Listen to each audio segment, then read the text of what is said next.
Pour réussir dans la vie, la première chose qu'il faut faire, c'est l'auto-évaluation avec honnêteté. Avec honnêteté, soyez sincère et honnête. Dans la vie, là, il faut savoir qui tu es. Il ne faut pas vivre la vie d'une autre personne. Il y a beaucoup de personnes, malheureusement, c'est ce qu'ils font. C'est-à-dire que beaucoup de personnes, ils vivent la vie d'une autre personne. Ce n'est pas leur propre vie. Ils sont là, ils s'engagent dans des dépenses, ils sont dans des tontines qui dépassent leur capacité. Dans la page 42, il parle des pauvres chroniques. Les pauvres chroniques, c'est des personnes dont ce qu'ils gagnent est inférieur de ce qu'ils dépensent. C'est-à-dire que c'est des gens qui gagnent 100 000, mais tu dépenses chaque mois 150 000. Voilà, c'est des gens qui dépensent plus que ce qu'ils gagnent. C'est-à-dire qu'ils ils sont conscients de ça. Ils vont s'endetter pour ajouter à ce qu'ils gagnent pour vivre avec. Ça, c'est les bêtises les plus... C'est-à-dire que ça, là, tu peux pas... Même Ricardo a du mal à qualifier ces genres de personnes. Il dit les pauvres chroniques. Moi, je dis aux gens, même si tu as tout un village à nourrir, prends 50% de tes revenus. Maximum. Toi, tu veux décoller ou bien tu veux faire crash? Pose-toi la question. Moi, j'ai gagné 50 000. Je le dis haut et fort. La dame qui me payait n'est pas morte. Elle est vivante. Elle est au Sénégal. Elle me payait 50 000 champions par mois. Et sur ces 50 000, j'ai réussi à épargner jusqu'à acheter une machine photocopieuse. Et j'ai payé le loyer 15 000. Parce que j'avais une petite chambre avec ma mère. 15 000 chaque mois. Mais j'ai réussi à épargner. Épargner, c'est pas une question de quantité d'argent. Quelqu'un qui gagne 100 000 ne peut pas épargner. S'il gagne même 1 million, il va jamais épargner. Il y a des gens, dans leur argent, les 12 mois de salaire qu'ils ont là, comme il y a aussi 12 fêtes, il faut épargner pour ces 12 fêtes. Incroyable. Imagine, tu épargnes de l'argent ou tu prends un crédit, tu achètes une voiture. Regarde, qu'est-ce que tu fais? Ce n'est pas la voiture même que tu as achetée. La voiture coûte plus cher à l'entretien qu'à l'achat. Peu importe le montant, on ne parle pas d'un montant d'argent. 1000 francs, 1 million. 1 million. C'est toi. C'est toi qui vois. Mais il faut que dans ce que tu gagnes là, épargner, une partie te permet de le multiplier.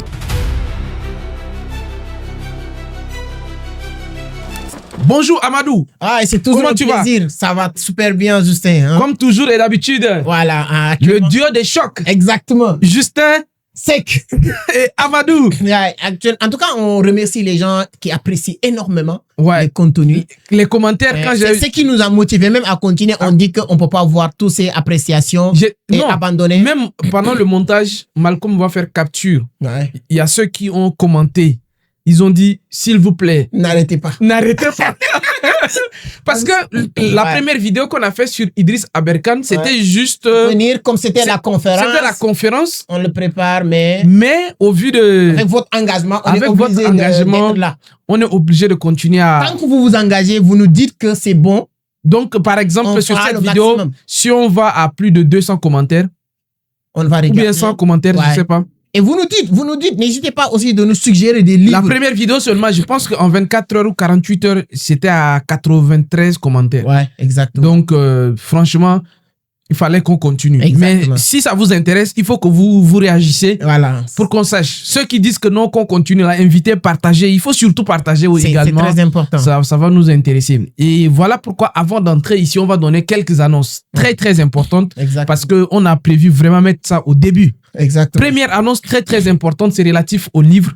Si vous avez des contacts autour de Ricardo Kanyama, jusqu'à là, nous ne sommes pas encore entrés en contact avec lui.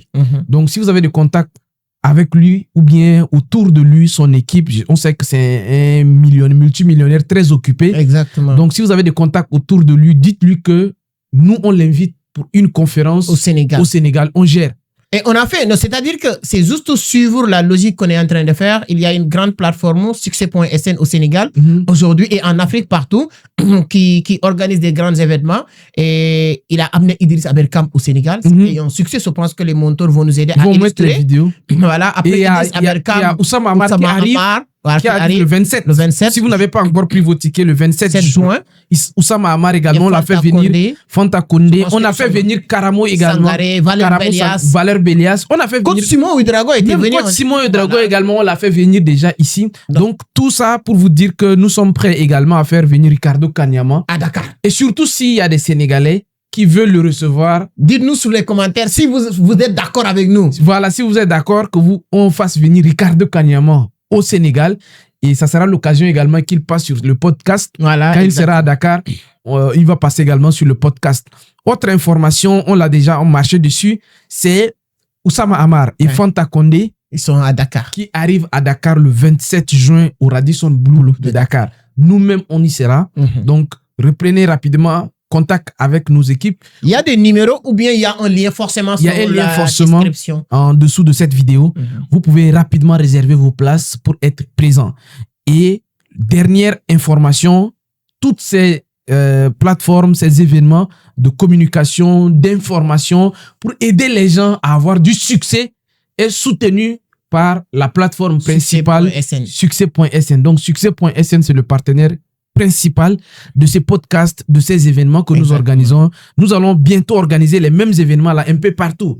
Nous allons certainement peut-être amener Idriss Aberkan en Côte d'Ivoire, Burkina, au Togo, au Mali, un peu partout. Oussama Amar même. En tout cas, tout ça, Succès.sn, notre objectif maintenant, c'est de démocratiser la richesse. Et la connaissance. C'est-à-dire qu'on ne veut plus que quelqu'un qui est sur Succès.sn reste pauvre ou bien reste bête, ignorant. Non. Donc voilà, c'est ça l'objectif. Donc les amis, c'était les informations. C'est une entrée en matière parce que ces livres-là, je vous assure que le money du jour, comme d'habitude. Avant de commencer, on était en train de dire qu'avec ces livres-là, tu peux tout changer. Notre bouche ne va pas porter caleçon parce que nous allons dire des choses telles quelles. C'est la réalité africaine. Exactement. C'est la réalité africaine. Et si vous êtes dans une situation où quand on te dit la vérité, ça te fait mal, quitte déjà, on t'avertit. On t'avertit. Voilà. On t'avertit, il faut d'abord quitter parce que ce que nous allons dire à partir de ces livres-là, c'est des choses que ça ne va pas plaire à beaucoup de personnes. Voilà pourquoi si tu n'es pas prêt à entendre la vérité, changer de vie, écouter les vérités qui seront dites ici, il faut quitter d'abord cette vidéo. Donc on a donné les informations d'abord. Maintenant, ceux qui sont prêts à écouter, welcome, bienvenue. Bienvenue. Ok, donc, Amadou, on revient la chèvre de ma mère. On explique le contexte. Je te laisse expliquer le contexte ou bien j'explique le contexte. Le contexte, je peux pourquoi la chèvre de ma mère. La chèvre de ma mère. Ricardo Kanyama, c'était un jeune, comme toi, comme moi, comme tout le monde, mais qui a compris une leçon de vie qui a changé sa vie. Très bien. Cette leçon de vie, c'est à la base cette chèvre. Ricardo Kanyama est né grandir dans une famille polygame. Son père, je dirais pas qu'il était riche, mais il avait vraiment les moyens comme la classe moyenne. Il vivait bien. On mangeait du viande, on mangeait beaucoup de choses. Du jour au lendemain, malheureusement, et c'est ça la réalité de la vie, son père est décédé. Quand son père est décédé, ils sont tout perdus. Le Gouloir, les enfants de X personnes. Parce que tu peux être dans un quartier, on te dit, ah, c'est les enfants de telle personne. C'est bien. Mais si tu te prépares pas, c'est dangereux. Parce que si on ne voit pas cette personne-là, qu'est-ce que vous allez devenir? Vous allez tout perdre du jour au lendemain. Et ce qui arrive à Ricardo, mais il a eu la chance d'avoir une mère qui a compris une leçon de vie, qui a changé. Je ne dirais pas que la vie de Ricardo Kanyama, mais la vie de toute une génération. Quand son père est décédé, sa mère a hérité une chèvre. D'une chèvre. Seulement. Une chèvre. Sa tante aussi, même chose. C'est-à-dire que la coépouse de sa maman. Ouais, a hérité aussi. C'est la même chose, même chèvre que sa maman. La vie commençait à être dure. Et sa maman est partie dans son village avec les enfants. Avec la seule chèvre. La seule chèvre. Comme héritage, comme bien, comme richesse. Sa tante fait la même chose. Et la famille du papa prennent les autres biens du père. Exactement. Parce que dans la tradition, dans leur tradition, quand papa décède, les neveux héritent plus que les enfants. C'est leur culture. Eux, ils sont hérités chèvres. Quand ils sont partis, les enfants qui ont l'habitude de manger du viande tout le temps, maman tue cette chèvre-là, on va manger du viande. C'est les premières réactions des frères, des sœurs de Ricardo Kanyama envers sa maman. Pour dire que maman, comme on a l'habitude de manger du viande, on est venu au village, depuis qu'on est arrivé, une semaine, un mois, on n'a pas mangé de viande, tue la chèvre et on mange du viande. Sa maman commence à réfléchir. Les mêmes préoccupations des frères et sœurs de Ricardo Kanyama, ce sont les mêmes préoccupations de ses demi-frères avec les co-épouses. Le co-épouse aussi a entendu ses enfants et il aime ses enfants. Il a tué ce chèvre-là et les enfants, ils sont mangés. La coépouse de la mère de Ricardo Kanyama a tué sa chèvre. Pour faire plaisir ses enfants, ils sont mangés un bon viande avec des chèvres. Ils sont appelés les amis du quartier. Et 24 heures, on a oublié ça. Ils ont digéré. On est parti faire chier. Ils ont allé chier. C'est fini. C'est fini. Et la maman de Ricardo Kanyama réfléchit. Si je tue cette chèvre, qu'est-ce qui va rester? Rien. Et il dit que donc, il ne va pas tuer cette chèvre. Il va le garder. Donc, garder cette chèvre, donner en premier lien l'espoir. L'espoir. Chaque jour, 15 jours. Espoir. Demain, on va manger. 15 jours. 15 jours. Même si ce n'est pas de dire qu'un jour, on va devenir milliardaire, mais au moins, on a dit que si, comme on n'a pas mangé viande aujourd'hui, peut-être c'est demain. L'espoir de manger demain. L'espoir fait vivre, comme on le dit. Et la maman est en train de réfléchir, de pousser la réflexion, de titiller les enfants, de discuter avec les enfants. Soyez forts. Soyez courageux. Si vous le mangez aujourd'hui, demain, ça va finir, ainsi de suite. Et ces conseils ont fini, pour résumer, à donner un troupeau de chèvres à la maman. Pour résumer l'histoire, quoi. D'une chèvre à un troupeau de chèvres. Ricardo Kanyama a grandi dans cette famille. Et ce qui fait il a compris que sa maman a un troupeau à partir d'une chèvre. Première leçon que Ricardo a appris en business, c'est de convertir la valeur d'une chèvre en dollars. Très bien. Qui est $50, $60. Qui est ses premiers revenus qu'il gagne. Qu'est-ce que Ricardo fait? Il dit qu'à chaque fois que j'ai $50, si je le mange, je tue la chèvre. Et ma mère ne doit pas être plus forte que moi. Moi qui ai été à l'école, à l'université. Et tout ça. Donc, à chaque fois que Ricardo gagne $50 dans la vie, il considère ces $50 comme chèvre. Et donc, on ne tue pas la chèvre. Ça doit produire parce que sa maman a produit. C'est pourquoi l'environnement, on l'a dit sur l'un de nos podcasts, l'environnement est hyper important. Et là, vous venez de comprendre le contexte du livre. Pourquoi la chèvre de ma mère? Le titre et le sous-titre, c'est le secret de la prospérité financière. Donc, le titre du livre, c'est la chèvre de ma mère. Vous avez compris avec Amadou maintenant. Comment le chèvre, le nom est venu. Comment le nom est venu. Et donc, le contexte, c'est dans un contexte de prospérité financière. Ah, ok. Donc, voilà, le décor est bien placé. On a bien placé le décor. Maintenant, rentrons maintenant au vif du sujet. On rentre dans le vif du sujet. Pourquoi aujourd'hui en Afrique, les gens mangent leur chèvre? C'est l'ignorance et l'ignorance première, l'ignorance de ne pas savoir à chaque fois que vous avez $50 et vous le mangez, vous avez mangé, tu n'as pas mangé uniquement la chèvre, mais tu as mangé un troupeau. Et Ricardo Kanyama va commencer à expliquer des concepts qu'on va développer. Ouais. Premier concept, il dit qu'il y a plusieurs catégories de riches et il appelle ça l'escalier de la richesse. Premier escalier de la richesse. Et les pauvres chroniques. Oui. Les pauvres, les plus pauvres, les idiots, les gens, c'est-à-dire que lui-même, il a du mal à qualifier ces personnes. Oui. En fait, pour être beaucoup plus précis, je pense que c'est dans la page 42. On a tellement bien compris ce livre. Dans la page 42, il parle des pauvres chroniques. Ouais. Les pauvres chroniques, c'est des personnes dont ce qu'ils gagnent est inférieur de ce qu'ils dépensent. C'est-à-dire que c'est des gens... Tu gagnes 100 000, mais tu dépenses chaque mois 150 000. Voilà, c'est des gens qui dépensent plus que ce qu'ils gagnent. C'est-à-dire qu'ils ils sont conscients de ça. Ils vont s'endetter pour ajouter à ce qu'ils gagnent pour vivre avec. C'est-à-dire qu'ils dépensent plus de ce qu'ils gagnent. Ça, c'est les bêtises les plus... C'est-à-dire que ça, là, tu peux pas... Même Ricardo a du mal à qualifier ces genres de personnes. Il dit les pauvres chroniques. C'est-à-dire que même si Dieu descend pour te laver, tu vas pas être riche. Comment? Je sais pas comment les gens y pensent. C'est que si tu gagnes 100 000, ça dit que si tu n'es pas bête, comment tu vas vivre avec 150 000? C'est-à-dire que ça, c'est comme on dit, comme j'ai dit, même Ricardo a du mal à qualifier ces personnes. C'est-à-dire que tu gagnes 100 000, tu vivres avec 150 000.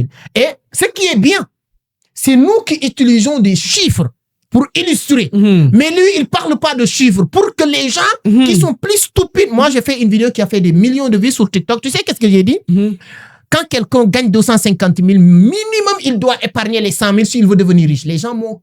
C'est-à-dire qu'insulter, dire tout pour dire que tu vis dans quelle planète? Comment quelqu'un qui gagne 250 000 peut épargner 100 000? Et 90% de ces personnes, avant de gagner ces 250 000, peut-être il y a un an, peut-être il y a un mois, peut-être il y a une semaine, il y a un moment donné, ils gagnaient rien, mais ils vivaient. Ils vivaient sans problème. Mais maintenant, tu commences à gagner 250 000, tu dis que le pays est tellement dur, tu ne peux pas épargner. Moi, j'ai gagné 50 000, je le dis haut et fort, la dame qui me payait n'est pas morte, elle est vivante, elle est au Sénégal.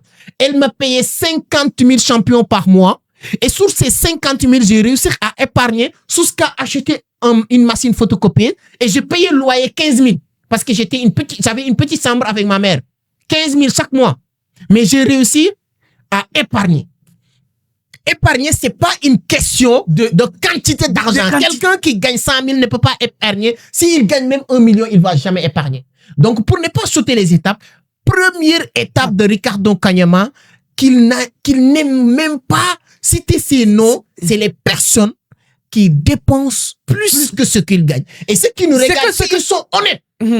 C'est-à-dire que pour réussir dans la vie, la première chose qu'il faut faire, c'est l'auto-évaluation avec honnêteté. Avec honnêteté. Soyez sincère et honnête. Vous n'êtes pas honnête vis-à-vis de nous. Nous, on vous donne l'information. On vous donne... Faites ce que vous en voulez. Vous allez dire honnêtement, papa, si tu tombes sur vidéo, I'm sorry. Maman, si vous tombez sur cette vidéo, pardon. Mon frère, si vous tombez sur cette vidéo, pardon. Mais regarde-toi objectivement. Est-ce que tu gagnes, tu dépenses chaque mois plus que ce que tu gagnes? Si c'est oui, c'est-à-dire que toi, même Dieu ne peut rien pour toi. C'est-à-dire que tu viens de laver, c'est-à-dire que toi, tu as lavé ta main de la richesse.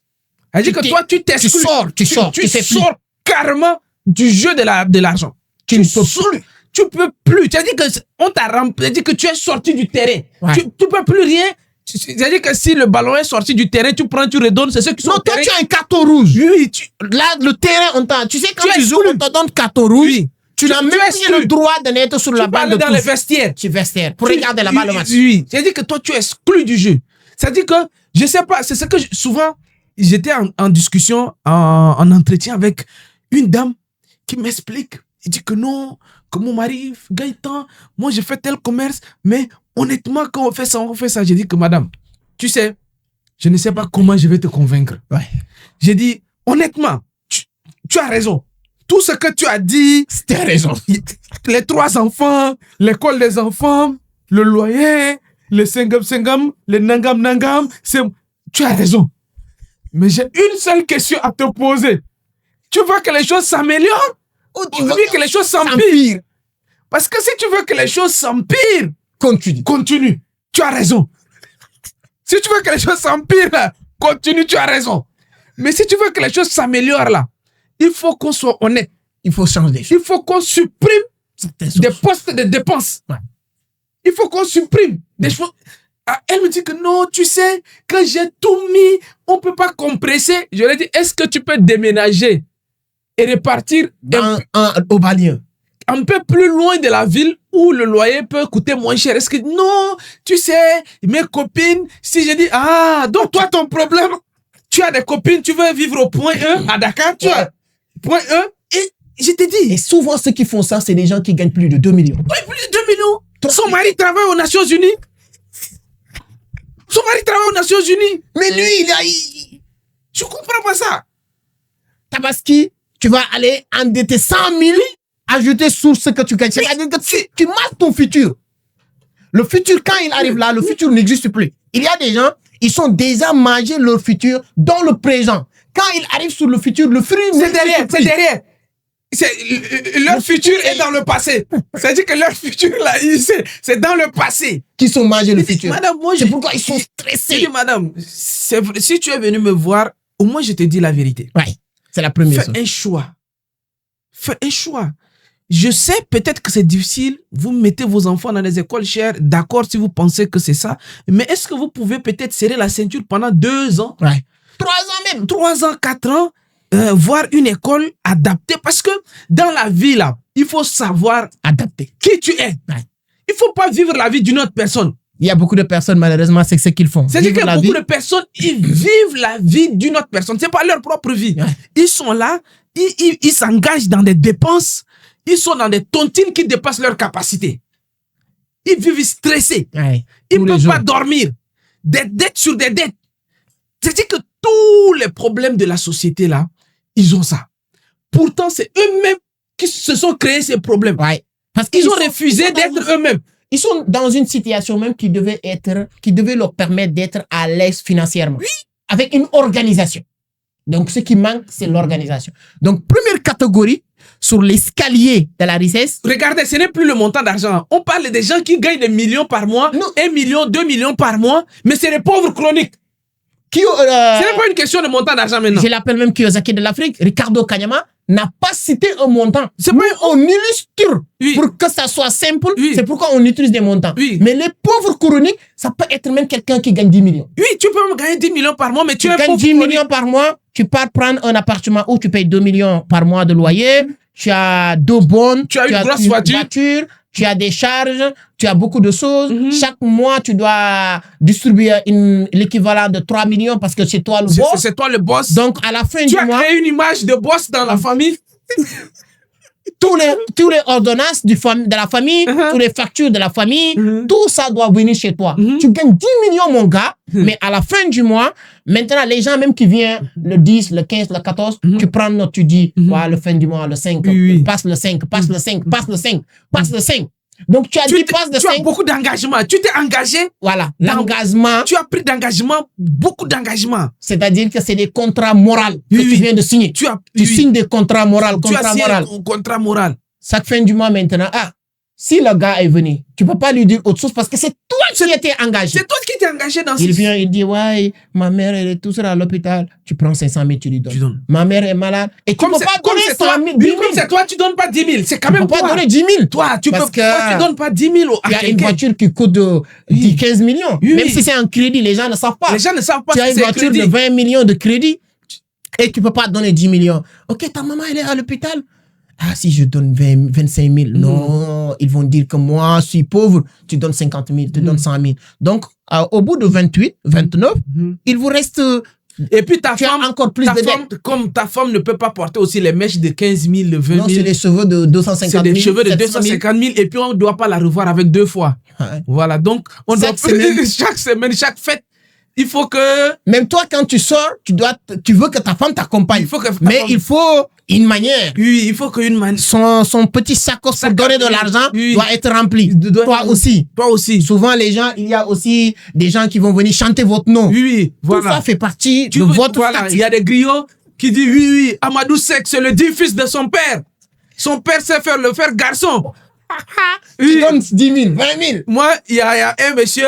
Un jour, il y a eu une fête dans notre quartier là, et lui, il s'appelle Eric. On l'appelle Eric Bessiao. Il dit Eric Bessiao. Quand on dit Eric Bessiao, tu sais, Bessiao, c'est le nom d'une banque. Eric Bessiao. C'est-à-dire que lui, il doit distribuer comme la bête. Tu dois ressembler à ton titre de médecin parce que tu es médecin. Tu dois ressembler, c'est-à-dire que tu es médecin, tu as le titre de médecin. Tu ne peux pas rouler Peugeot. C'est-à-dire ou bien moto. Tu es médecin. Piéton, c'est pas normal. Non. Donc, quand tu es médecin, même si tu as 500 000 de salaire, comme tu es médecin, tu peux pas être piéton. Tu vas t'endetter. Il faut que tu t'endettes au moins pour avoir moto, gros réservoir.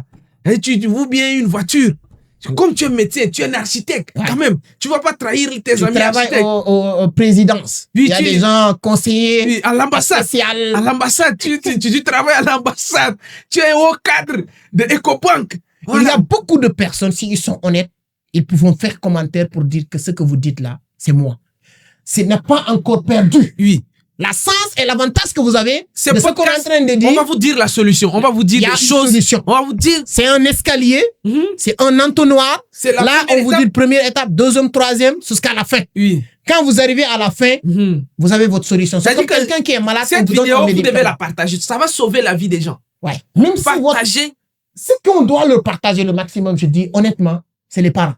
Oui. Si vous avez votre papa, dis-lui, tu vois que ton papa souffre. Parce que Et souvent, il ne peut pas te dire. il peut pas te dire. Dis-lui, ah papa, j'ai tombé sur une bonne vidéo. Il faut les regarder. Ton papa, il va regarder, il va finir, il va réajuster la vie. Une semaine, 1 mois, 2 mois, 1 an. Toi-même. On va serrer la ceinture Ton père va venir te dire que tu te rappelles la vidéo que tu m'avais partagée? Merci beaucoup. Toi, tu mérites même augmentation dans une grade dans la famille. Tu es le Benjamin, mais je pense que tu as l'esprit de grand frère. C'est pourquoi on change maintenant les titres des grands frères qui sont devenus petits frères. Les amis, voici les solutions. Première étape, c'est les pauvres. Les pauvres chroniques. Un pauvre chronique, en fait, il faut comprendre. Si vous voulez devenir riche, moi j'ai dit à la dame, ça, ce sont des choses que souvent les gens ils payent, ou bien parfois c'est des consultations. C'est des consultations que nous on n'a même plus le temps de faire. Si on vient s'asseoir, c'est parce qu'on pense qu'en faisant ce genre de vidéos, ça va faire des milliers de vues, ça va aider juste plus de personnes. Mais sinon, là, avoir des entretiens individuels avec nous, ça, c'est quasiment impossible. C'est quasiment impossible que tu nous trouves. Moi, il y a des personnes, depuis 3 mois, ils m'attendent à Dakar. Hein. Depuis 3 mois, quand je finis ici, comme ça, le podcast là, tu vas voir que souvent, ma femme, elle sait ça, je rentre souvent tard. Parce qu'il y a des gens qui s'allient pour que je discute avec eux 2 minutes, 10 minutes, et ainsi de suite. Et c'est ce que je disais à la dame. En aéronautique, tu sais, en aéronautique, c'est-à-dire que dans le domaine de l'avion, de l'aviation, c'est-à-dire que le décollage de l'avion, souvent, il y a des stratégies pour permettre à ce que l'avion ne fasse pas beaucoup de crash. C'est-à-dire qu'il y a des stratégies. L'une des premières stratégies, c'est le poids de l'avion. C'est le poids de l'avion. Quand tu amènes ton sac, et on dit que non, quand c'est qui est autorisé ici, parce que c'est des calculs qui ont été faits par... C'est le poids de l'avion. Donc, on calcule pour éviter les crashs. Tu amènes des valises, il y a des poids autorisés. C'est 30 kilos. Dans certaines compagnies, c'est 23 kilos, c'est 30 kilos, ainsi de suite. Donc, ou 10 kilos. Mais on évalue le nombre de passagers. Il y a des avions, 200 places, 150 places, ainsi de suite. Donc, c'est des calculs. Tout est calculé, quoi. C'est-à-dire que c'est à l'usine là-bas qu'on a déjà calculé et on a dit. Donc, on peut pas, même si l'avion n'est pas tout le temps plein, même s'il y a des places parfois vides, mais on a calculé sur le maximum de places. C'est-à-dire qu'on a fait les calculs sur la quantité maximale possible. Donc, quand tu amènes 35 kilos, on dit non, il faut décharger. Parce qu'on veut que le poids soit équilibré. Si tu amènes plus, tu décharges. Et il y a un poids acceptable qu'on accepte. Pourquoi? Parce que pour qu'un avion décolle, il faut qu'il soit léger. Si un avion est lourd, ceux qui ont fait physique, le projectile, ils savent ça. Il y a une vitesse V0 de décollage, il y a le projectile, il y a la hauteur maximale. C'est-à-dire qu'il y a des calculs qui sont faits pour que l'avion décolle plus facilement. Un être humain, si tu es un jeune, quel que soit, si tu veux décoller là, il faut être léger. Dans la vie, si tu n'es pas léger, aujourd'hui, beaucoup de gens ne comprennent pas. Si tu t'encombres de beaucoup de charges, tu as beaucoup de charges. Toi seul, tu as... Mais moi, je dis aux gens, même si tu as tout un village à nourrir, prends 50% de tes revenus, maximum. C'est des calculs scientifiques. C'est devenu scientifique. Moi, je pense que même 50%, c'est beaucoup. 50%, quand je dis 50%, c'est pour vivre avec toi, ta famille, aider les gens. Oui. C'est 50%. Mais il y a des gens maintenant, leur 100% même ne suffit pas. Il faut s'endetter pour payer. Il y a des gens qui s'endettent. Il y a des gens qui s'endettent pour donner tu as tout un village à nourrir. Toi, tu veux décoller ou bien tu veux faire crash? Pose-toi la question. Tu veux décoller ou bien tu veux décoller après faire crash après? Parce que ça là, c'est là. Tu vois ça? Exact. Non, c'est-à-dire que ce que tu parfois d'abord, tu ne peux même pas décoller. Tu vas décoller mal.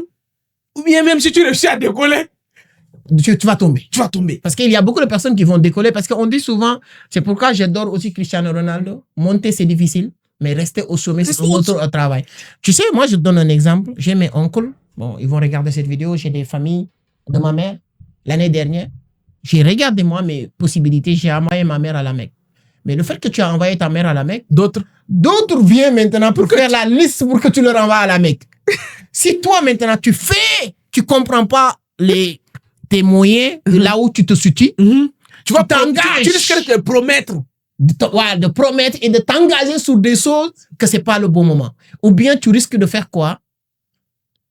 Tu vas devenir pauvre chronique, c'est-à-dire que tu vas dépenser plus que ce que tu gagnes. Ce que tu dis, c'est vrai. Tu sais, tu prends des cas concrets. Je te prends également des cas concrets pour que tu saches, dans ma famille, j'ai des petits frères que je m'occupe d'eux. Je suis très fier de le dire. Mais je le fais toujours, que ce soit pour moi-même.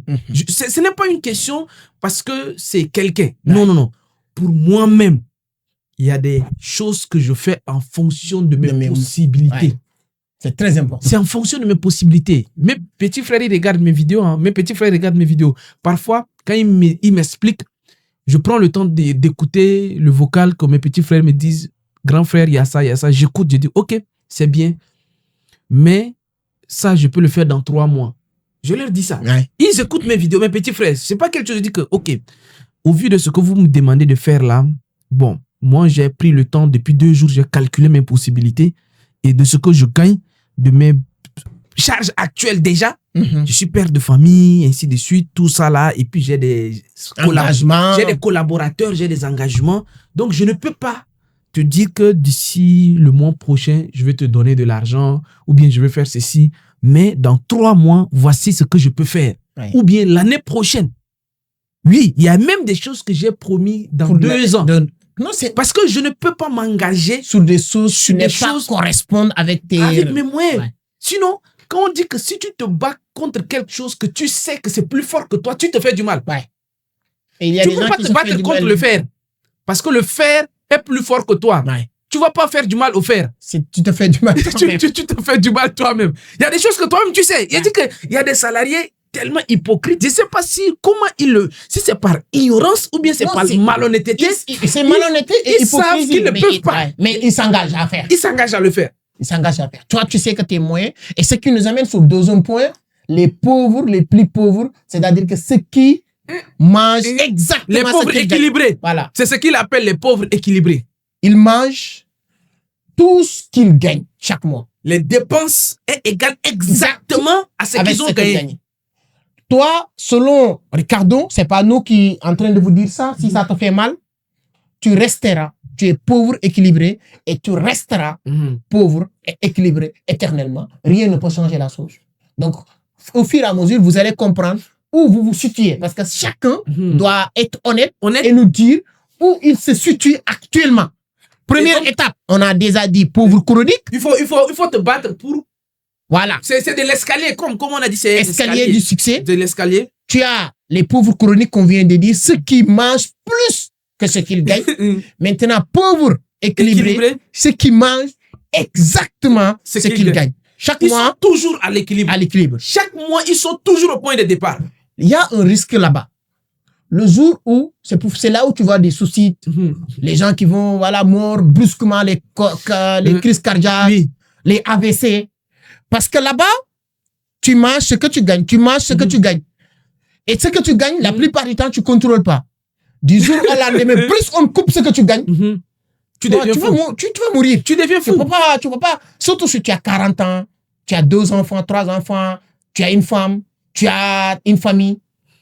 Là, c'est la souci. Si c'était des gens d'autres côtés, si tu es ici en Afrique, diabète, AVC, surtout AVC. AVC, ils touchent beaucoup de ces genres de personnes. Dès que tu travailles, tu manges ce que tu gagnes, tu manges ce que tu gagnes, tu manges ce que tu gagnes. Si tu ne gagnes pas, comment tu vas manger? Comment tu fais? Et ces personnes-là ne réfléchissent ni demain, ni hier, ni rien. Ah, moi, je gagne 100 000, mon dépense. Regarde, je te dis comment il faut. C'est quelqu'un qui gagne 200 000 le mois. Prenons 500 000. On va prendre le calendrier des fêtes et les calendriers économiques du Sénégal. Maintenant, la personne, à la fin du mois, tu sais qu'est-ce qu'il fait? Dès que l'argent est rentré 500 000, il prend 500 000 comme ça. Sa femme est là. Ah, j'ai gagné 500 000. On prend 150 000. Ration. Madame, non, loyer, tu payes. On a un petit studio, tu connais Dakar. 150 000, c'est un petit studio. Sambour, Chalon, c'est bon. C'est bon. Tu dis, ça, tu donnes loyer. Demain, il va venir. Il va passer. Facture électricité, c'était combien? Cette mois, c'est pas cher, c'est 45 000. 45 000. On sort 45 000 électricité. On fait des calculs maintenant. Voilà. Il va rester. Maintenant, il va rester 305 000. 305 000. Ok. Pour aller manger tout le mois avec les enfants, dépenses. Le dépense, je pense 100 000. 100 000, même 100 000, les femmes qui partent pour un mois, on te dit 125, 150 000. 100, ok, il va rester 200 quelques mille. Voilà, on te donne 150 000 pour la ratio du mois. Le boutiquier, là, on lui doit combien? On lui doit parce que les petits déjeuners qu'on prend, tout ça, c'est 60 000. Voilà, environ 2 000 par jour. 60 000. Il y a 2 enfants qui partent à l'école. Et ce qu'il faut dire, il y a quelque chose qu'il faut dire, tu as dit ça tout à l'heure, il faut bien expliquer parce que ceux qui ne sont pas au Sénégal, ils ne comprennent pas ça. Hein. Ouais. C'est-à-dire qu'ici, il y a les gens qui sont à l'équilibre, c'est que quand le mois commence, ils vont prendre une déqui. Voilà, que les petits... sur le petit. Et puis le boutiquier va noter. À la fin du mois. À la fin du mois net, tu dois payer. Dès que l'argent entre. Parce que là-bas, tu n'es pas le soir. Si tu ne payes pas, demain, tu prends pas. Dès que le mois démarre, on te donne pas. Donc, le mois où tu payes, tu reprends à t'endetter à zéro. À zéro. Tu payes ça. Tu dis les enfants 50 000 pour scolarité. Prends. Maintenant, tu dis, moi, je pense que le transport, tu as une petite voiture comme ça, Peugeot, ou bien 10 000, 5 000 par jour, tu calcules, tu dis que voilà, 2 500, je pense que par jour, ça veut dire que 5 000 par 2 jours, 75 000 le mois. Là, il restait 100 000. Tu prends 75 000 pour carburant. Il reste 25 000. Les 25 000 maintenant, c'est ça qui va être le mollo. Tu essaies de gérer le mois avec. Non, le 12. Le 12. Tout ça, c'est fini. Non, mais le 12, c'est loin. Souvent, c'est la première semaine. Dès que toutes les charges sont réparties là, on commence, on pousse la vie, on met la calme. Quand on a une voiture, on met la calme. Qu'est-ce que tu vas constater? À Dakar, à partir de le 18 là, il y a moins de bousons. Les gens gardent la voiture.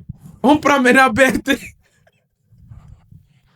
On prend maintenant les bus. Les bus. On dit, laisse la voiture ici. La voiture. Voilà. Tu vas voir, il y a des gens. À partir de 14 même, on a baissé la voiture déjà. Mais basse, on met dans le quartier et tout, ça bouge pas. Il faut que la voiture reprend à fonctionner le premier. Le premier. C'est tout ce qui gagne, c'est ce qui sort. Ce qui sort. Merde. Et là, tu fais ça pendant combien de temps? Tu fais ça pendant 10 ans. Souvent maintenant, et puis, il y a certaines personnes, on a menti ces personnes maintenant pour leur dire, voilà, à 60 ans, tu vas avoir retraite, tu vas profiter de la vie 60 ans. Mais 60 ans, comment tu peux profiter? 60 ans, je donne un exemple. Les belles filles ne vous aiment plus. 60 ans, prostate. 60 ans, tu ne peux pas draguer. Mais comment tu vas avoir un garçon qui a 25 ans? Quand tu peux draguer une fille à 60 ans, 60 ans, on te dit, monsieur, il faut éviter les voyages parce que c'est pas bon pour toi. Tu as un problème de cervelle. Donc, entrer dans les avions tout le temps, c'est pas bon. Tu profites tout le temps. Tu as des problèmes de mémoire. Voilà. Tu as Alzheimer. Tu as les maladies. Donc, et toi, tu crois à ça. Tu dis à 60 ans, je vais profiter. Mais c'est 45 ans là, avec ce rythme-là. Tu as diabète déjà. 45 ans avec ce rythme. Tu as prostate. 45 ans avec ce rythme. Tu as maintenant même AVC.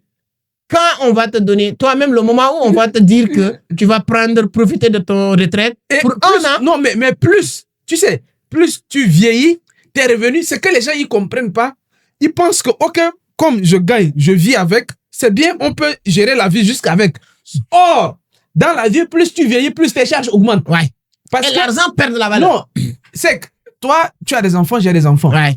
Quand les premiers mois, les deuxièmes mois, on n'avait pas beaucoup de charges. Ouais. Quand tu commences à mettre tes enfants à l'école, les charges augmentent. Ça devient. Jardin d'enfants, crèche. Moi, j'ai un seul enfant, ma fille qui est actuellement à la crèche. Tu payes. Bon, après, quand je me suis renseigné déjà parce qu'elle doit passer à la maternelle dans 2-3 ans comme ça, c'est presque le double. Ouais. Les montants, ça augmente. Jusqu'à quand tes enfants rentrent à l'université, mais ça devient autre chose. C'est là où maintenant, on a fait, je pense, une vidéo qui va aider les gens à comprendre. C'est-à-dire qu'on a fait un podcast sur l'autoroute du millionnaire. Oui. Si vous n'avez regardé pas ça, on vous suggère de le regarder. Vous allez apprendre beaucoup. C'est là où maintenant les risques qu'on prend. Ce n'est pas le problème. Quand tu es préparé financièrement, les charges augmentent. Le problème, c'est pas de tuer les charges, c'est d'augmenter les revenus. D'augmenter le levier. Le levier et avoir plusieurs sources de revenus. Tes enfants grandissent, les charges augmentent. Et tu sais, avant de dire également, tu grandis, la maladie, quand tu vois, il y a deux choses qu'il faut que je dise avant que je n'oublie. Tu sais, ce qui fait en sorte qu'aujourd'hui, certains parents mettent beaucoup de pression sur les enfants, c'est à cause de ça. Ouais. Parce qu'à un certain âge, les revenus ne suivent pas. Ouais. Ils ont compté, c'est-à-dire qu'ils ont fait des enfants un investissement. Donc, quand un enfant commence à avoir 18 ans, un enfant qui a 18 ans, 20 ans, il vient juste de finir l'université, la pression, parce que le papa, lui aussi, il a déjà 60 ans, peut-être plus. L'enfant, il vient d'avoir 20 ans ou 25 ans, il vient de finir. On dit non, tu dois maintenant payer le loyer avec nous. Parce qu'on a mis des enfants au monde en Afrique pour que ces enfants-là, c'est comme un crédit. Moi, j'ai l'impression qu'il y a beaucoup de parents qui prennent les enfants comme crédit. Donc, moi, je t'ai prêté beaucoup de choses que tu dois rembourser et ça ne doit pas fonctionner comme ça. Non, ça ne doit pas fonctionner normalement. Parce que ça, je me dis que c'est... Oh, désolé de le dire, c'est les parents qui ne sont pas bien préparés. Parce que si tu es préparé, tu n'attends pas à ces enfants pour vivre. Tu sais, c'est parce que c'est dans ce siège-là. Tu sais, équilibre, dépenses équilibrées. Voilà. Tu vois, les pauvres équilibrés. Souvent, c'est dans cette situation que les pauvres équilibrés se retrouvent en fait. Parce que ils vivent de façon équilibrée. Le moment où tu ne peux plus faire, donc le relais doit être pris pour... Voilà, il doit avoir, il y a un différentiel. Tu vois, il y a un delta là qu'il faut combler. Et quand tu vas à la pension, tu gagnes plus le même montant que tu gagnes. Non. Et tu vieillis, tu n'as pas la même capacité, si tu n'as pas l'intelligence financière qu'on va développer par la suite, tu n'as plus les mêmes capacités de générer de l'argent comme quand tu as de l'énergie. Et tu as plus maintenant de charges parce que la maison a grandi. Maintenant, c'est 4 enfants, 5 enfants. Si vous mangez 2 kilos de riz, maintenant c'est 5 kilos de riz. C'est 5 kilos de riz. Les choses augmentent. Et surtout quand tu vieillis, et c'est la deuxième chose que moi, j'étais au Mali, entre-temps pour faire un stage, le directeur de notre département, il traîne tout le temps avec un sachet blanc en main comme ça. Et je dis, tonton, moi je te vois tout le temps avec un sachet blanc. Il dit que non, quand tu vas vieillir, tu vas comprendre. J'ai dit pourquoi? Il dit que non. Il dit que vous les jeunes... Il dit que vous, les jeunes, vous ne comprenez pas les choses. Quand tu vas vieillir, tu vas comprendre. Il dit quand tu vas vieillir, ton argent, va chez les pharmaciens. Ouais. Tu as toujours un sachet blanc. Oui, tu as toujours un sachet blanc aux pharmacies, là. Tout le temps. Médicaments. Médicaments matin, il y a médicaments midi, soir. Médicaments tout le temps. Et ça demande plus d'argent. Nous tous souhaitons vieillir. Ouais. Tu vois, nous souhaitons tous vieillir.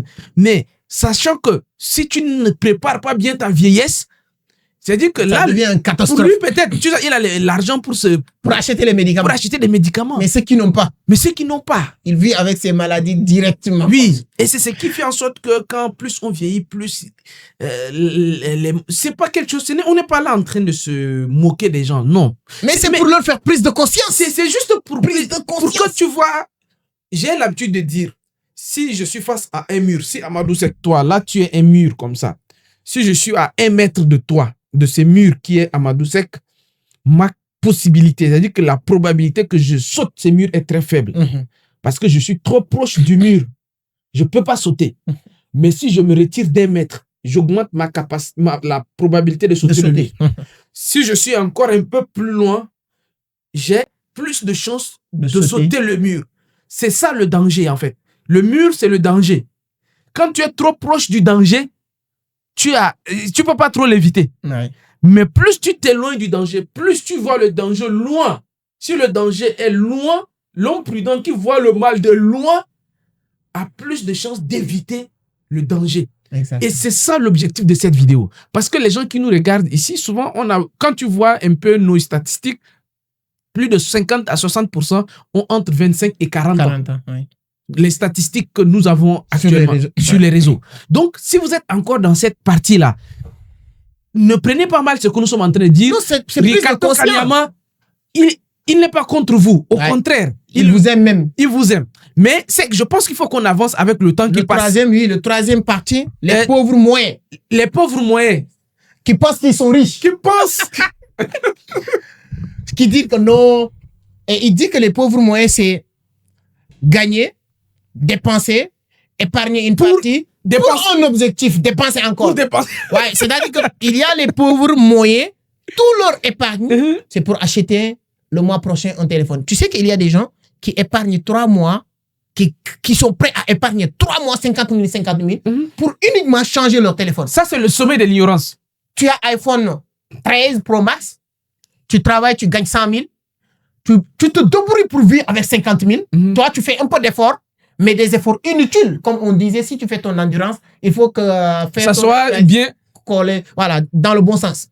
Mais lui, il fait endurance d'épargner 50 000 pendant 3 mois pour une seule chose, changer de téléphone. Acheter des passifs. Et quitter de iPhone 13 pour aller sur iPhone 14. C'est Quand il a iPhone 14 maintenant, il n'arrête pas d'épargner. Hein. Il continue. commence à épargner pour 3 mois pour iPhone 15. Dès qu'il va arriver sur iPhone 15, il y a l'iPhone 16 déjà. Il épargne encore. Il épargne. Le parent qui font la même chose, lui, c'est pour changer la télévision. C'est-à-dire qu'on a une petite télévision. Oui, tontine, j'ai vu. C'est quoi Diapalma ou bien quoi? Il y a un terme là ici. Ah, l'éballement ou bien c'est... L'éballement, oui, l'éballement, c'est une tontine de prête-moi des trucs. Voilà, il y a des gens qui font l'éballement. Pour ceux qui ne sont pas au Sénégal, le l'éballement pour acheter télé. Oui, j'ai vu ça. C'est-à-dire que tu fais tontine ou bien tu épargnes. Oui, parce que tontine, c'est de l'épargne qui ne dit pas son nom en fait. C'est comme si tu mets de l'argent sur le côté pendant un temps pour que tu puisses en... voilà, donc... Exactement. Et ils font tontine, donc c'est l'épargne qui est là. Parce que la télé n'est pas trop grande, mais je vais épargner pendant 4 mois pour changer ça et amener un autre. On a fini. Prenons le cas du Sénégal. Il y a combien de fêtes au Sénégal?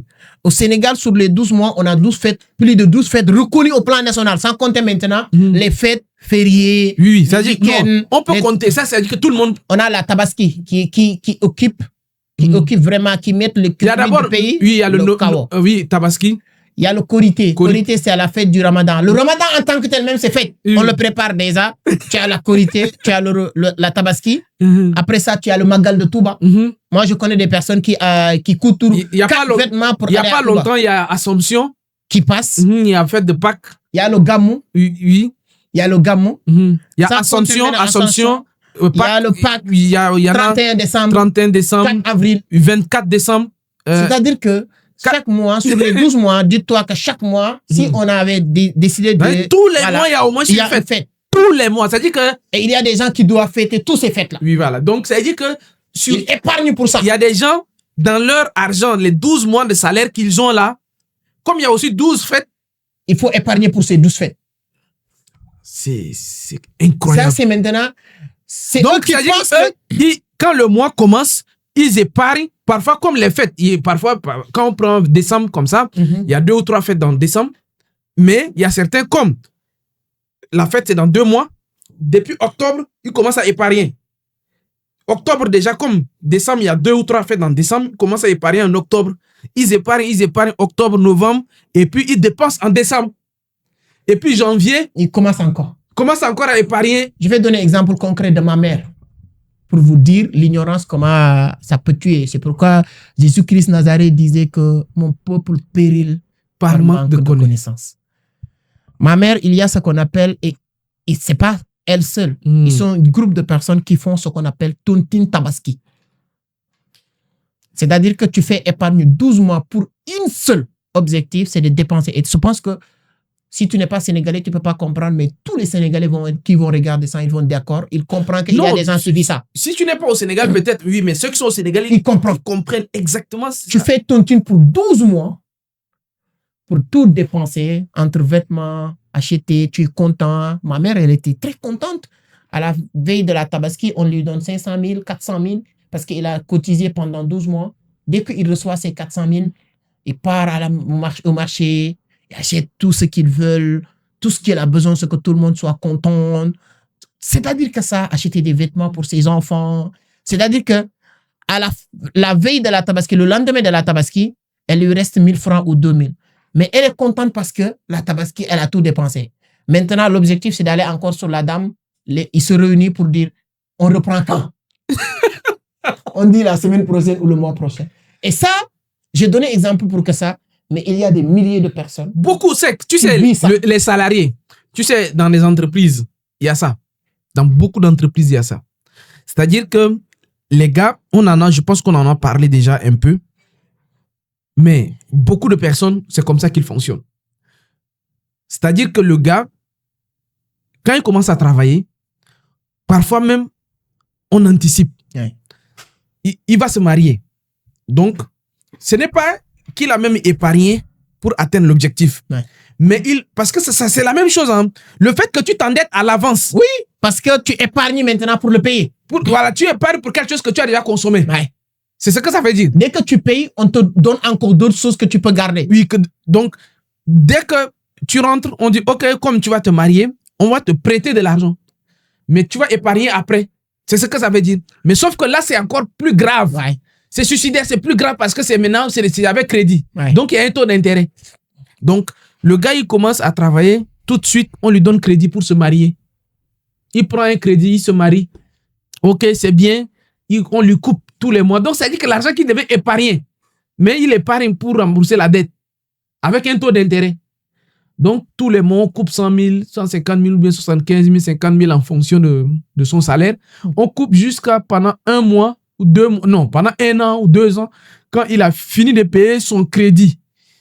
Quand il a fini de payer son crédit de mariage, il est maintenant avec un enfant. Donc, et puis souvent, bon, baptême. Ouais. C'est après 1 an, voilà, après 1 an, l'enfant arrive. Maintenant, on doit baptiser l'enfant. On doit donner son nom, tout ça là. Encore un crédit. Quand il prend le crédit là, le temps que l'enfant grandisse jusqu'à finir de payer, il a dit que quand l'enfant grandit, finit le crédit, deuxième enfant arrive. Donc, ça dit que épargne, dépense. Épargne, dépense. Ouais. Ça dit que eux, c'est des pauvres moyens. Dans la société, ils sont bien perçus. Ouais. Dans la société, quand même, c'est des gens qui ont une petite voiture. Une petite voiture. C'est ça qu'on appelle la classe moyenne. La classe Mais moyenne. leur comportement, moi, je dis, c'est plus stupide même, le comportement les plus pauvres. Parce qu'eux, ils sont ignorants. Mais toi, tu as commencé à comprendre, mais oui, tu l'appliques d'une manière très bête, quoi. Ça, c'est vrai, quoi. Quand tu comprends... Tu as compris qu'il faut que tu mettes de l'argent de côté. À côté, mais... Ce que tu fais avec ça maintenant, c'est ça qui est stupide, quoi. Comment tu peux commencer à être intelligent et devenir bête, voilà, quoi. Toi, on pensait que toi, tu étais intelligent. Mais à la fin, tu nous montres que tu es plus bête que les autres. Tu sais, c'est l'histoire de 3 messieurs qui sont allés se saouler dans un bar. Ils sont allés boire l'alcool comme ça, ils se sont saoulés et puis ils sont sortis. Quand ils sont sortis, ils ont arrêté un taximan. Et puis, ils montent dans le taxi. Les 3, ils étaient un peu saouls, ils étaient vraiment bourrés. Ils sont rentrés dans le taxi. Le taximan les a regardés comme ça. Il a vu que les gars là étaient sous. Le taximan a observé les gars comme ça. Il a vu que les gars là étaient sous. Le gars, il démarre la voiture. Le taximan, il démarre la voiture. Il accélère. Il n'avance pas. Il est sur place. Il accélère. Voun, voun, voun, voun, voun. Il accélère, il accélère, il accélère. Et puis, il dit au gars que nous sommes arrivés. Descendez. Le premier, il sort parce que chacun doit payer. Le premier, il sort. Il donne 1000 francs au taxi. Il dit que merci beaucoup, taximan. Le deuxième, il sort du taxi. Il donne encore 1000 francs. Il donne 1000 francs au taximan. Il dit que merci beaucoup. Le troisième, il sort et puis il regarde le taximan comme ça. Il dit que toi là, tu penses que nous sommes sous là, nous sommes des idiots. On est sous, mais on voit bien. Tu penses que tu peux nous dribbler comme ça? Tu penses que tu as joué avec notre vie? Fallait rouler doucement, tu as roulé très fort. Prends ton argent, mais prochainement, les gens qui montent dans la voiture, il faut rouler doucement avec eux. Lui, il est encore plus sous que les 2 premiers. Lui, il est plus sous que les 2 premiers. On pensait, il dit que nous, on pensait que lui, il était... Comme il commençait à parler, il va récupérer l'argent. Lui, on pensait il avait compris. Mais lui, qu'est-ce qu'il a dit? Il dit que tu as beaucoup roulé. On a failli même faire un accident sur la route, là. Prochaine fois. Il dit que, en fait, c'est exactement ça. C'est que ces gens-là. Ceux-là, on pensait... Ils ont compris. Au moins, que dans la vie, il fallait épargner. C'est-à-dire qu'ils s'étaient pratiquement à un pas. Oui. Du succès. Un pas de l'éducation, l'indépendance financière. Mais c'est-à-dire que c'est là où ils tournent encore. Ils disent non. Nous, on revient en arrière. On achète des passifs. On achète des choses qui nous coûtent de l'argent. Qu'on n'a pas besoin. Imagine. Un piège, on te prête de l'argent, tu épargnes de l'argent ou bien on te prête. C'est-à-dire que avoir l'idée déjà de t'endetter, c'est bien. Mais parce que tu comprends que tu ne peux plus utiliser ton argent à 100%. C'est bien. Comprendre déjà que tu peux t'endetter, c'est une bonne chose. Mais comprendre que tu peux épargner déjà de l'argent, c'est une bonne chose. Maintenant, sur quoi? Et c'est là que le gars, il comprend pas. Il va aller épargner parce que là, c'est suicidaire. Imagine, tu épargnes de l'argent ou tu prends un crédit, tu achètes une voiture. Regarde, qu'est-ce que tu fais? Ce n'est pas la voiture même que tu as achetée. La voiture coûte plus cher à l'entretien qu'à l'achat. Mais imaginez la télévision. Pourquoi il a besoin d'une grande télévision? Quand il a une grande télévision, c'est joli. Maintenant, ils font abonnement Canal, abonnement Netflix. Tous les petits abonnements. Et c'est même plus ça. C'est-à-dire que la télé, maintenant, utilise ton temps. Et plus de courant, électricité. Non, c'est ton temps même. Ouais. Parce que... Tu as Netflix, tu dois regarder tous les films. Je sais que toi, tu n'as pas, même moi, j'ai pas de...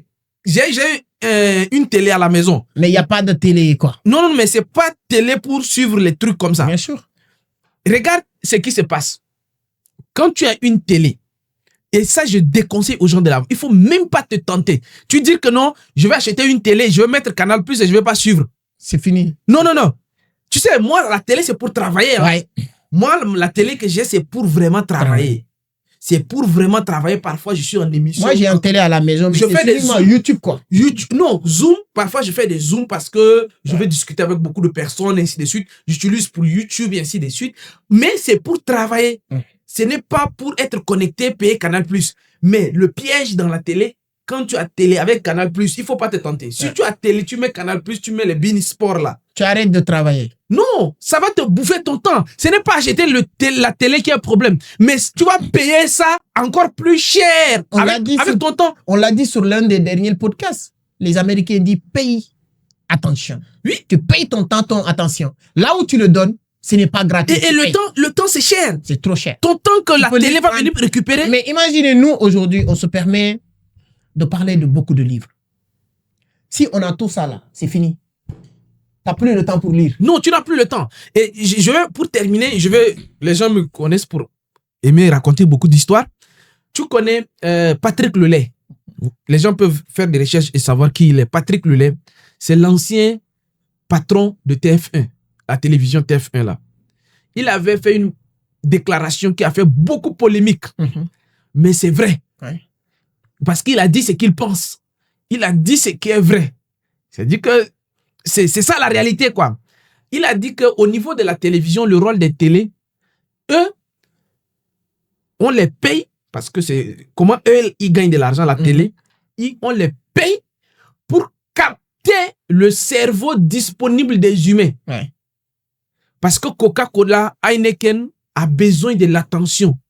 Et donc, eux, ils sont payés pour créer des émissions qui vont capter l'attention des gens pour les vendre au Coca-Cola, Heineken, vodka et tout cela. Donc, le cerveau, il dit que pour avoir le cerveau d'un être humain, c'est difficile. Il dit qu'un être humain, donc, eux, le gars, il a dit ça, ça a vraiment fait. C'est là que ça, il dit que la télé crée un vide dans l'esprit des humains. Donc, les émissions, tout ce qu'on organise, c'est pour créer un vide dans l'esprit humain, parce que l'esprit humain est très occupé.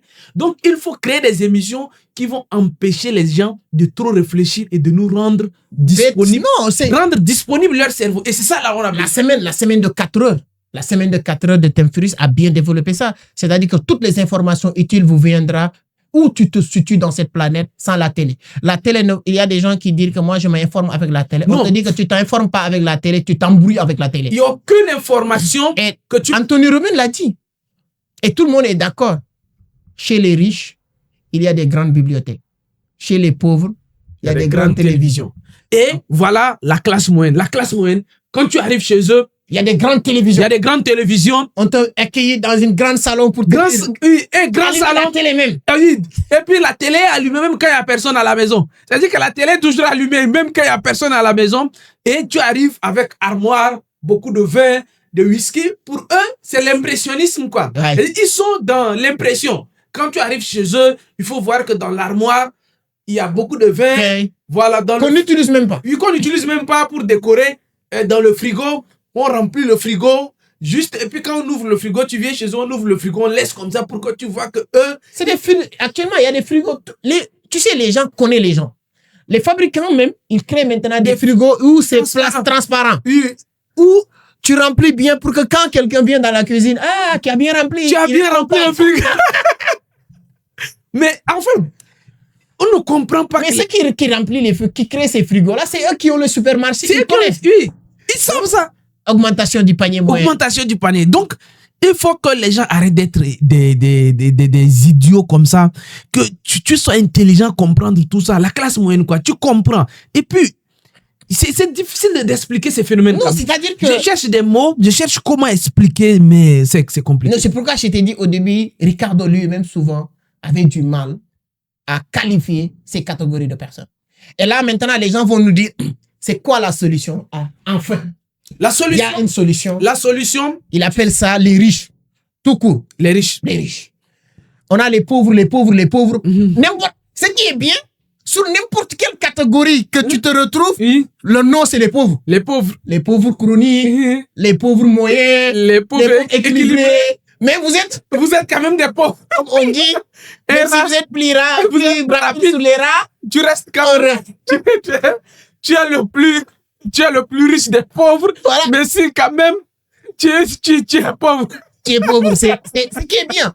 Tu es le plus riche des pauvres. Non, le plus riche des pauvres même est le plus dangereux. Souvent même être le plus équilibré parmi les pauvres est même intéressant. Mais comme tu es le plus pauvre des riches, ça c'est bien. C'est bien. Tu es le plus pauvre. Le pauvre des riches, comme les riches représentent 5% de la population, si tu es plus pauvre des riches, ça veut dire que tu es plus riche que 95% de la population. Moi, je préfère être même le plus pauvre des riches que d'être plus riche que les pauvres. Oui, d'être le plus riche des pauvres. Ouais. Oui. C'est hyper. Alors, la conclusion ou bien la solution, il n'y a rien d'autre.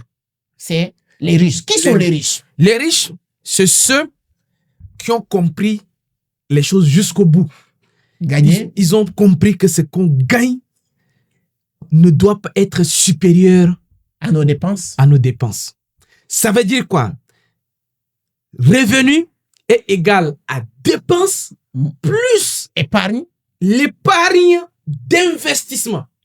Ce que tu épargnes, ça t'appartient pas. Ça t'appartient. Il faut absolument, peu importe le montant, on parle pas d'un montant d'argent. 1000 francs, 1 million. 1 million. C'est toi. C'est toi qui vois. Mais il faut que dans ce que tu gagnes là, épargner, une partie te permet de le multiplier. En mathématiques, parce que c'est très mathématique. Si vous voulez, mathématiquement, on prend f est égal à d. Donc, une fonction f de x est égale à... On prend f de x. F de x est égal à 2x plus 5. Le 5, c'est tes dépenses. Les 2x là, le x là, c'est investir. C'est l'investissement. Parce que cet inconnu là, lui, il peut se multiplier. Plus il augmente, plus le f de x augmente. Plus avec deux choses, tu utilises deux choses, l'effet de levier, l'intérêt composé. L'intérêt composé. Le x là, cet inconnu là, qui est investissement là, investi. Tu perds, c'est pas grave, réinvestis. Il faut toujours que ce x là soit destiné à être investi. Même si tu perds, continue. Réépargne, continue à réinvestir. Jusqu'à parce que, comme on l'a dit, tu épargnes, tu perds, tu ne commences plus de zéro. Ouais. Tu as gagné en espace. Tu gagnes en espace, en expérience et en évolution. Donc, continue. Tu commences à 25 ans. À f de x, 2x plus 5. Le 5, tu dépenses. Ça, c'est une constante. On appelle en mathématiques, c'est une constante. Mais les 2x là, le x, cet inconnu là, il faut que tu continues. Même si tu le perds. Tu le perds. C'est pas grave. Tu réajoutes. Tu répares. Tu remets ça dans l'équation. C'est-à-dire que tu as épargné quelque chose. Tu as investi dans quelque chose, tu as perdu, tu n'avais que 25 ans. C'est bien parce que tu as échoué, mais tu as échoué tôt. Ouais. Mais comme tu as compris, tu réépargnes et tu réinvestis. Tu réépargnes, tu réinvestis. La constante est toujours là, tu dépenses, mais tu n'oublies jamais le différentiel X qui est intimement lié à ta réussite. Si tu perds, c'est-à-dire que c'est le seul pas qui te fait redescendre vers les pauvres. Si tu perds ces X-là, si tu perds cette différence qui te permet de rejoindre les riches là, automatiquement tu redescends vers les pauvres. Il n'y a rien à faire. Il n'y a aucun riche qui bouffe tout ce qu'il mange. Ouais. Il n'y a aucun riche aussi qui ne compte pas sur ce que tu viens de dire. Oui. Gagner, épargner, investir. Investir. Et on dit souvent l'argent a 3 principes et le principe numéro 1 est le plus facile. Toutes les catégories des pauvres savent gagner. Non, tous les pauvres gagnent. Les pauvres moyens gagnent. Les pauvres équilibrés gagnent. Les pauvres chroniques gagnent. Tout le monde gagne. Donc maintenant, deuxième étape, c'est conserver. Là maintenant, on réduit. Les pauvres vont se dire, il y a certains pauvres qui vont penser qu'ils sont plus intelligents que d'autres pauvres. Voilà. Mais c'est des pauvres quand même. La deuxième catégorie va comprendre, il va penser qu'il faut épargner maintenant. Maintenant, la troisième partie qui change la donne que investir qu'ils ne connaissent pas. Multiplier. Et là, je pense que la loi de la nature humaine de Robert Greene le dit bien, et la loi de la nature humaine. Regardons les agriculteurs. Partir dans un village. Les agriculteurs, ils vont semer et actuellement, c'est le moment de récolter l'arachide, le maïs, peu importe.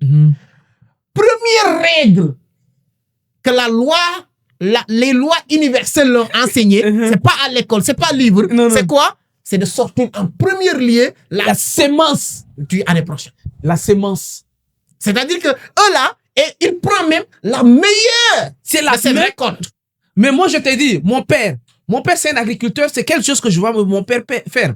Ça, c'est pas quelqu'un, hein, c'est mon père. Tu récoltes. Quand on récolte de l'arachide, mon père cultive l'arachide, le coton, le sésame. En tout cas, ça, je te dis. Hein, ouais. Mais mon père a un grenier. Ça, c'est des choses que je te dis. Hein, mon père n'a pas lu ces livres. Hein. C'est la loi universelle. C'est-à-dire que le succès, c'est des lois universelles. Mon père n'a pas lu ces livres. Hein. Lui, quand on récolte de l'arachide, tu sais, il y a une partie où on met dans des machines pour écraser l'arachide. Ouais, ouais. Donc ça, là, on écrase pour vendre. Mais avant d'écraser, là, on choisit. Non, mon père va commencer. On va décortiquer avec la main. C'est la partie la plus difficile. Ouais. On décortique avec la main pour choisir les bonnes graines. Pour l'année prochaine. Il va d'abord stocker pour sécuriser sa famille l'année prochaine. Mon père va stocker ce qui va se passer. Peu importe ce qui va se passer. C'est pour sûr. Avant de vendre le reste, avant de vendre ce qu'on va, avant d'écraser, pour aller vendre, pour aller tout ça là, mon père, on va perdre. On va rester là pendant plusieurs jours à décortiquer. Tu sais, l'arachide, hein, on décortique avec la main pour être sûr que la partie, ça sera quelque chose de bon. Ouais. La semence, ça, c'est pas... La semence, non. La bonne partie, la première réflexion, là, on va décortiquer tout. Mon père va aller prendre ça, mettre de côté. Et souvent, il met dans sa chambre même. Ouais. C'est là-bas, il sécurise. Là-bas, là, si tu touches à ça, là, mon père peut même te faire des problèmes. Ouais. Nous-mêmes, ses enfants, si on touche à cette école-là, il va te faire des problèmes. Parce que ça, là, c'est notre avenir à nous tous. Si les gens ne comprennent pas la vie comme ça, oui, je ne sais pas qu'est-ce qu'ils vont comprendre. Mais imagine, toi, tu vois, tu gagnes un salaire, tu gagnes 500 000. Quel est le récolte? Qu'est-ce que toi, tu protèges comme tes yeux? Dans ces 500 000-là, quelle est la partie que toi, tu protèges comme tes yeux? C'est-à-dire que cette partie-là, avant même que les cousins, avant même que les dépenses mensuelles, avant même que toi-même, avant même que tes enfants, avant même que madame, parce qu'il y a une partie qui est la plus importante que toi, tu dois protéger ça de toute ton énergie. Ouais. Cette partie-là, tu mets d'abord de côté. Ça, j'ai vu mon père faire ça. Ça, c'est pas... Mais je te dis, mes petits frères regardent des vidéos. Mais ils m'ont découvert, au début, ils ne savaient pas, mais ils m'ont découvert, ils regardent mes vidéos. Ce que je suis en train de dire, mon petit frère, lui, il a passé plus de temps avec mon père. Et il peut témoigner ce que je suis en train de dire. Non, c'est la réalité de la vie. C'est-à-dire que moi, j'étais dans les villages, je connais que l'agriculture, c'est exactement comme ça. Donc, je pense que les gens, ils sont compris maintenant qu'il y a les pauvres chroniques. Si tu étais dans cette catégorie, que tu manges plus que ce que tu gagnes, tu dois upgrader, être pauvre, moyen, tu gagnes, tu dépenses, tu quittes, tu pars, pauvre équilibré, gagner, épargner, objectif. Maintenant, tu dois quitter là-bas. Il n'y a qu'une seule et unique direction, c'est de gagner, conserver, multiplier. Et le multiplier. Il n'y a pas d'autre. Et s'il y a si on va résumer tout ça en 2 règles pour atteindre l'indépendance financière, il faut toujours épargner, investir. Il faut investir. Et maintenant, s'il y a une deuxième règle, c'est de ne jamais oublier le premier règle. C'est tout. Voilà. Il y a 2 règles. Il faut épargner et investir. Et la deuxième, c'est de ne pas oublier la première règle. C'est tout. Ouais. Merci beaucoup, Amadou Seck. Non, je pense que vous avez aimé. Partagez, dites-nous qu'est-ce que vous en pensez. Il y a beaucoup de livres. On va revenir encore. Et je pense qu'on va inviter aussi des personnes qui vont venir. Et on profite encore avant de vous dire au revoir.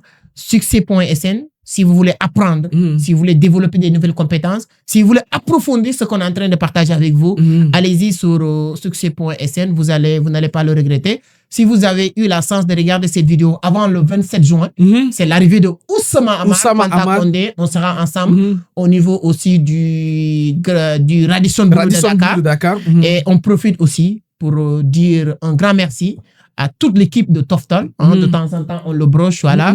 C'est un grand studio. Toftal, c'est ça. Voilà. Je pense que vous pouvez les retrouver sur les réseaux sociaux. Sur Instagram.